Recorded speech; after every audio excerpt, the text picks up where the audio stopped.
মুরগির নাম ছিল পিকাচু। ওই মুরগিটা হলো একদিন খাবার খেতে খেতে একদিন একটা খেতে কোনো জঙ্গলে হারিয়ে গেল। সেই জঙ্গলে অনেক অনেক ভয়ানক প্রাণী ছিল। সে প্রাণীটা মুরগিটাকে দেখেছিল। সে ছিল একটা সব থেকে একটা বড় একটা জিরাফ। সেই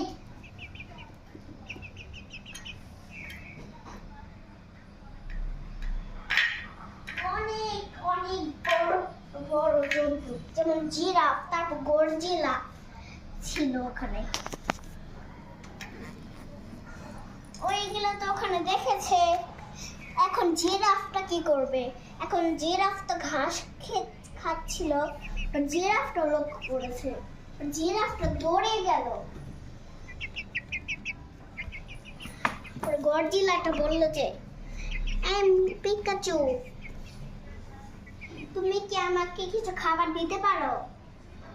পরে মুরগিটা ওই গরজিলাকে দেখে অনেক ভয় পেয়ে গিয়েছিল। ভেবেছিল যে আমাকে আবার খেয়ে নিবে না তো। ওই গরজিলাটা ছিল একটা গরজিলার বাচ্চা। পরে তো সে ভয় পেয়ে গিয়েছিল ওই পিকাচুটা। পরে হলো পিকাচুটা দেখতে পায় যে ভাবে যে মালিক বলেছিল যে